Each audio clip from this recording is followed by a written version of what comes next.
Olá, seja bem-vindo de volta às nossas aulas aqui do Comentário Exegético da Escola Charles Spurgeon Online. Sou o professor Felipe Prestes e nós estamos na nossa 18ª aula deste módulo, tratando sobre a primeira epístola de João, certo? Na verdade, estamos na nossa terceira sessão, em que a terceira sessão do livro, né, da análise do livro, daquilo que nós podemos chamar também de uma espécie de esboço, né, como a gente já tem colocado. E hoje na última aula nós tratamos sobre o versículo 9, fizemos a tradução, né, palavra por palavra, e agora a gente vai entender aí, fazer essa análise mais aprofundada do texto. O texto em português: aquele que diz estar na luz e odeia seu irmão, até agora está nas trevas. E aí você vai lembrar do Holegon entofoti einai, certo? Que é exatamente a expressão Holegon, né? Aquele que diz, ela é utilizada então pela terceira vez, certo? Então a terceira vez que essa expressão vai aparecer e o autor introduz essas afirmações dos divisionistas, ou seja, se ele diz aquele que diz alguma coisa, então é porque alguém deveria dizer naquela época alguma coisa. Ou seja, alguma coisa sobre aquilo que ele está falando. Então, se alguém diz que está na luz, os divisionistas diziam: eu estou na luz, eu estou no conhecimento, eu conheço a Deus, etc. Então, o autor ele introduz essas afirmações a partir do aquele que diz.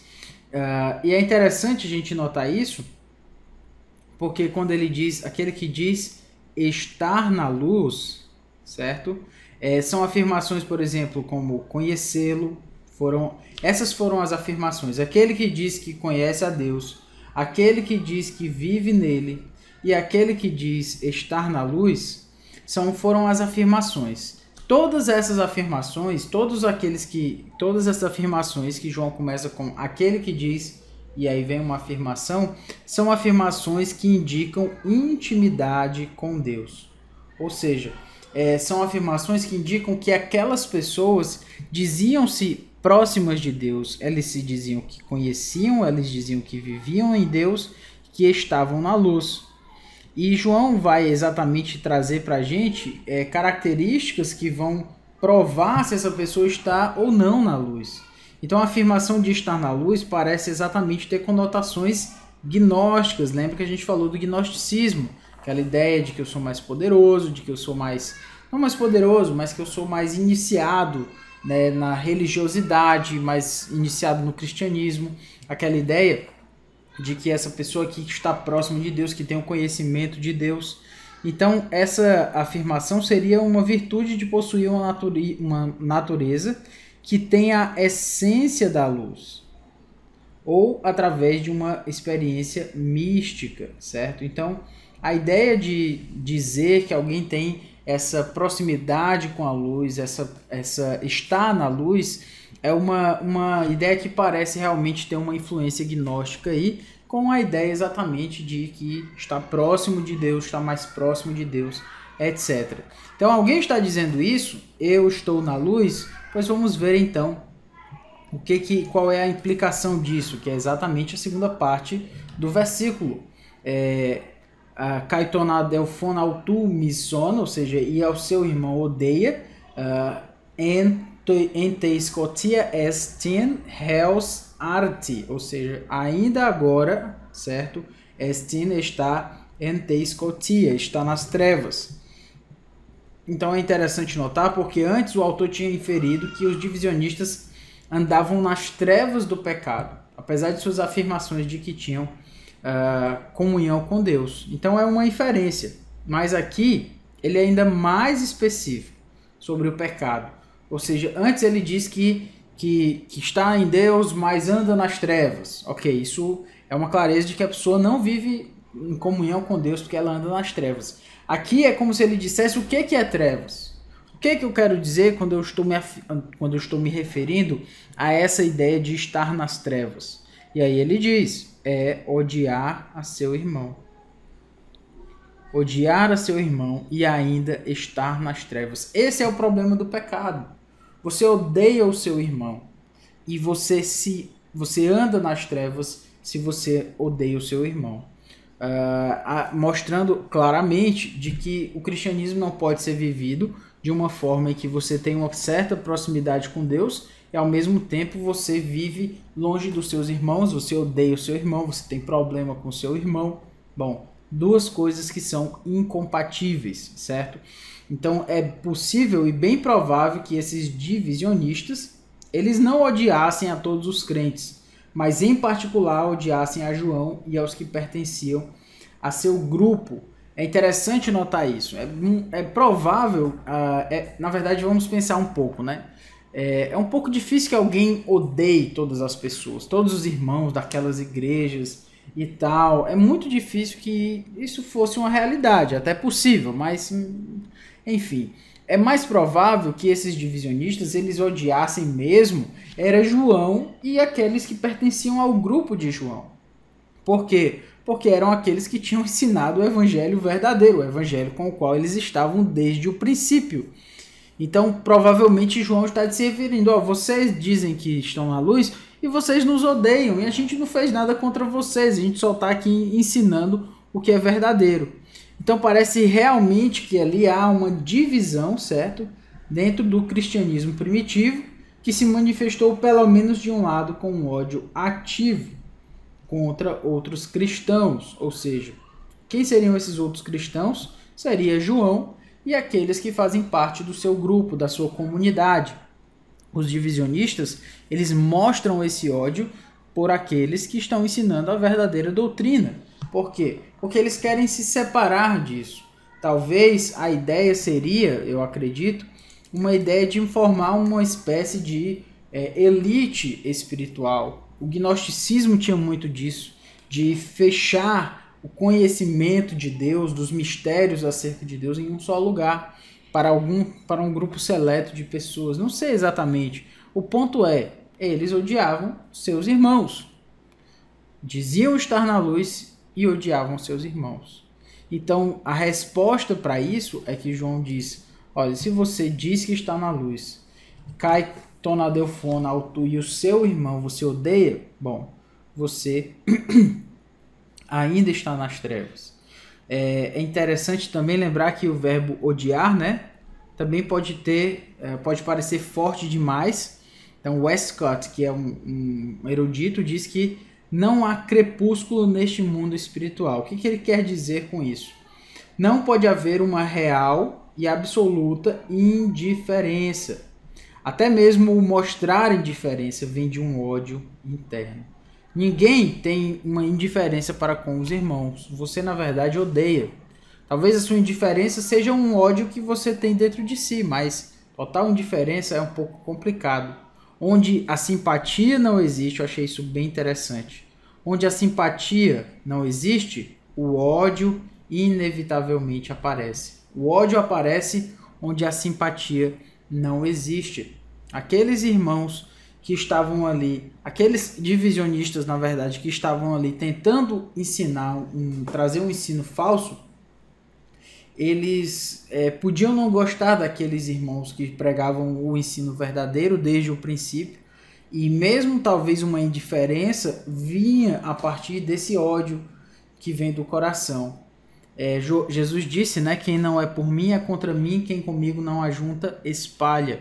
Ele está mostrando que dentro do caminho de Deus, ou você ama alguém ou você odeia alguém. Você não pode imaginar que você pode simplesmente ser totalmente indiferente. A própria indiferença é uma escolha em direção a outra pessoa. Jesus diz, no final das contas, que dentro do cristianismo não tem muro para você ficar em cima. O muro já é do diabo. Tem uma história conhecida, né, que diz que tinha um homem em cima do muro. De um lado estava Satanás e os seus demônios, e do outro lado estavam os crentes, né, e os anjos de Deus. E esse homem estava no muro. E aí as pessoas, os anjos, né, e as pessoas de Deus estavam lá chamando, venha para cá, saia do muro e tal. E o diabo e os seus demônios não faziam nada. E o homem estava lá em cima e ele estava um pouco confuso.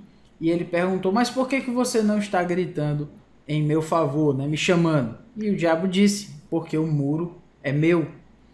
Então, a ideia é exatamente mostrar que o estar em cima do muro, a própria indiferença, já é aquilo que não é amor para com o irmão. Já implica em ódio do irmão. Por quê? Porque aqueles a quem nós amamos, nós somos diferentes a eles, ou seja, nós somos sensíveis às suas necessidades. Nós não os deixamos para lá. Pelo contrário, nós nos preocupamos e queremos ministrar sobre a vida deles. Então não é possível simplesmente ser indiferente. E hoje, né, nessa nossa sociedade em que as pessoas vivem cheias de compromissos, cheias de necessidades para serem supridas, que na verdade muitas vezes são desejos, e essas pessoas vão seguindo a sua vida assim, uma vida que está cada vez mais distante das pessoas, uma vida que está cada vez mais distante dos irmãos, e a igreja fica sendo aquele lugar para onde ela vai só no domingo à noite, algumas vezes, para ver se ela cumpre o seu dever religioso. Então essa pessoa às vezes não tem vida na comunidade da igreja, ela não tem vida de serviço dentro da igreja, ou seja, para ela os irmãos são na verdade ela é indiferente para os irmãos. Para ela os irmãos não fazem menor diferença. Ou seja, tal pessoa não pode dizer assim, mas por mim tanto faz. Não, não é tanto faz. Pelo contrário, ou você se preocupa com as pessoas e ama essas pessoas e faz algo por elas, ou você está no campo aí do odiar o seu irmão. O fato de João mencionar irmão e não qualquer pessoa, né? Já que o cristão precisa amar então todas as pessoas, pode sugerir uma atitude em buscar um olhar dentro da sua própria comunidade. João, ele não está muito preocupado com os de fora. João está preocupado com os de dentro, com aquelas pessoas para quem ele deveria pregar e as pessoas que estavam se desviando. E exatamente pensando nessas pessoas, ele diz, olha, se você odeia o seu irmão, você ainda está nas trevas. Não importa o que você diga, não importa o que você reivindique para si mesmo, você permanece nas trevas. Você até agora está nas trevas. É muito importante esse Heos, né? Heos Arte. Até agora. Não importa você dizer que está na luz, que você tem comunhão com Deus, que você conhece a Deus, sem uma vida em comunidade com o seu irmão, você o odeia. Este é o ponto de 1 João, deixando muito claro para a gente que indiferença para com os irmãos não é uma opção para o crente, né? Muito bem.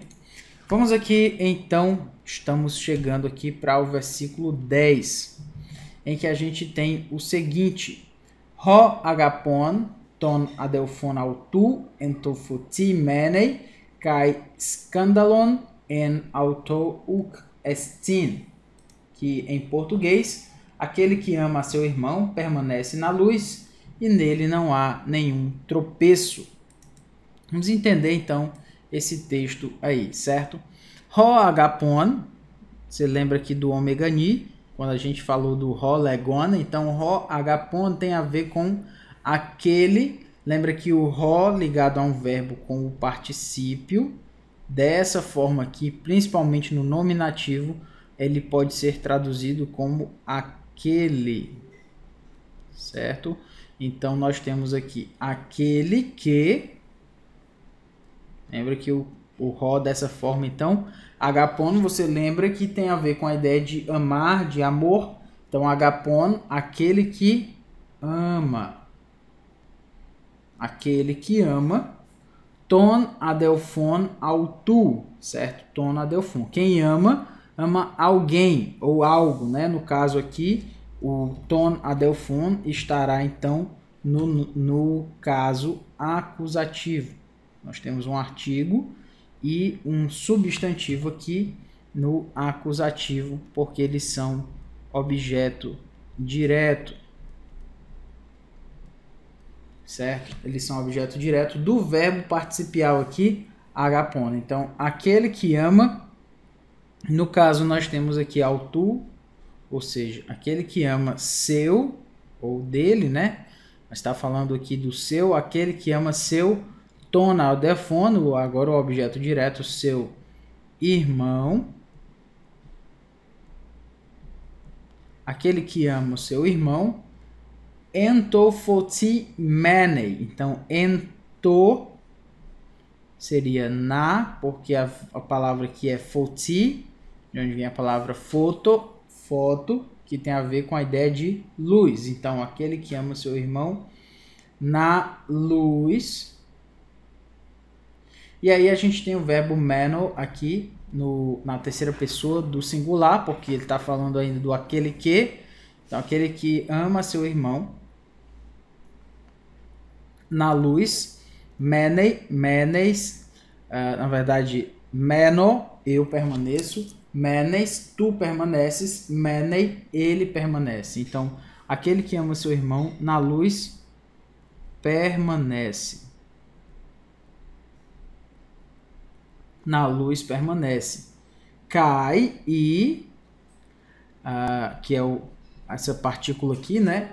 Cai e scandalon. Scandalon, uma palavra importante no Novo Testamento, que de onde vem exatamente a nossa palavra, que você já deve imaginar aí, escândalo, né? Escândalo. Só que é interessante porque a palavra scandalon, ela é nominativa, por isso que ela termina em omicroni. Não confunda esse omicroni do tonal delfono, porque isso aqui é acusativo, certo?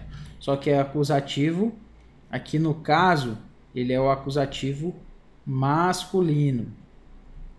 E aqui, scandalon é nominativo, certo?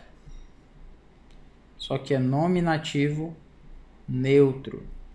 Por que que eu estou falando isso? Porque aqui nós temos e escândalo en autor, ou seja, e tropeço, né? A palavra pode ser traduzida por tropeço. E tropeço, vamos colocar aqui, e tropeço,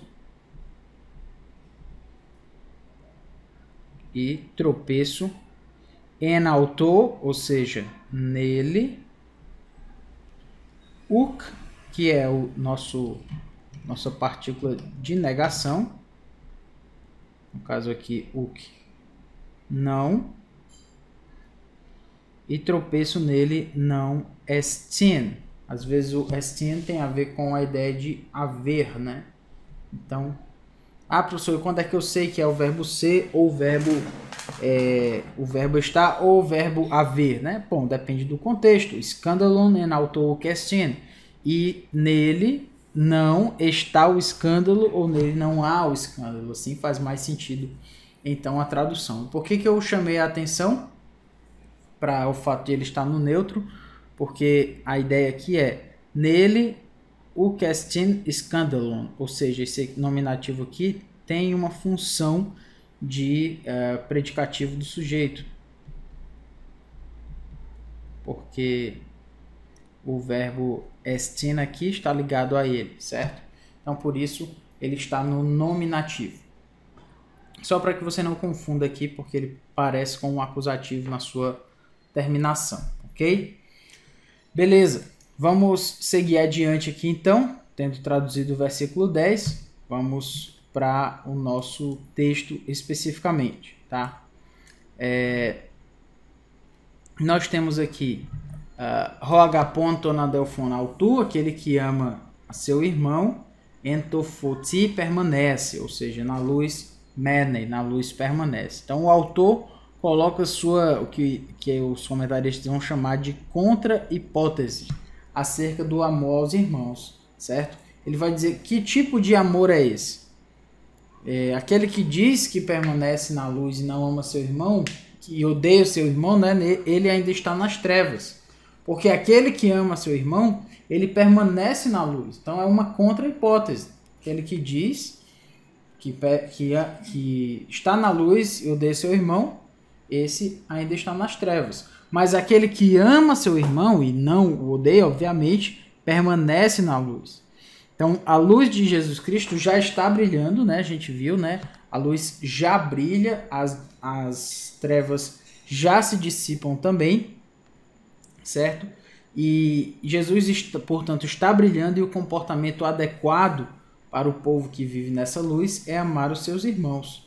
Quando nós amamos os nossos irmãos, nós estamos dizendo, né, para as pessoas, mostrando para elas o que é o amor verdadeiro, certo? Nós estamos mostrando, na verdade, o brilho da luz de Cristo. Então, por isso que faz todo sentido a gente amar o irmão. Aquele que ama seu irmão permanece na luz. Mostra-se que é alguém que está em Jesus, porque ele ama ao seu irmão. Nas trevas, é nas trevas que as pessoas têm mais probabilidade de encontrar aquilo que as faça tropeçar, e não na luz. Ou seja, se alguém está na luz, é mais difícil dela encontrar o tropeço. Mas se ela está nas trevas, aí ela vai encontrar o tropeço muito mais frequentemente. Por quê? Porque quem está nas trevas não consegue ver nada. É mais fácil tropeçar. É mais fácil não ver a pedra de tropeço e acabar caindo. Então é melhor interpretar esse verso como significando que não há nada nas pessoas que andam na luz que as fará tropeçar. Se elas permanecem na luz, não há nada nesse caminhar da luz que as faça tropeçar. Há um tropeço, mas esse tropeço não está no caminho da luz. Está quando essa pessoa escolhe não seguir o caminho da luz. Mas se ela escolhe permanecer na luz, o tropeço não vai estar ali, naquele caminho da luz. Ou seja, às vezes a gente procura um lugar para desobedecer. Acho que essa é a verdade. Às vezes a gente está nas trevas, a gente prefere não obedecer. E nesse sentido, a gente acaba encontrando mais falhas, mais lugares para falhar, mais possibilidades de errar, de pecar, de tropeçar. Mas o autor diz, de João vai dizer que aquele que permanece na luz, nele não tem tropeço. O caminho da obediência é um caminho que não gera tropeço para nós. O tropeço é gerado por uma outra coisa, pelo nosso pecado, pela nossa falta de foco, pela nossa falta de querer seguir no caminho de Deus, no caminho da luz. Quando a gente faz isso, então a gente obviamente vai tropeçar. Não porque o tropeço estava no caminho da luz, mas porque a gente escolheu o caminho das trevas, certo? Mas no final das contas, se nós queremos uma vida de estar com Deus, né, de permanecer na luz, o tropeço não vai estar no caminho da luz, não vai estar no caminho de Deus. Isso faz a gente lembrar também que Deus não faz a gente pecar, certo? Se alguém permanece na luz, não tem treva lá no seu caminho. Ou seja, o nosso erro vem da nossa própria falha, mas não vem do caminho que Deus coloca para a gente. Às vezes, quando a gente diz assim, eu não tive escolha para o meu pecado, quis fazer uma coisa ou outra, mas eu não tive escolha. Nessa hora a gente está dizendo que a gente não teve escolha, ou seja, que a gente foi forçado a desobedecer. Mas no caminho da luz não tem trevas nenhuma. No caminho da luz não tem tropeço. Quando nós pecamos porque escolhemos pecar. Mas havia ainda o caminho da luz. Fomos nós que escolhemos pecar. Essa é a ideia que eu estou querendo passar aqui. O texto de, acho que é 1 Coríntios, né, 5:10.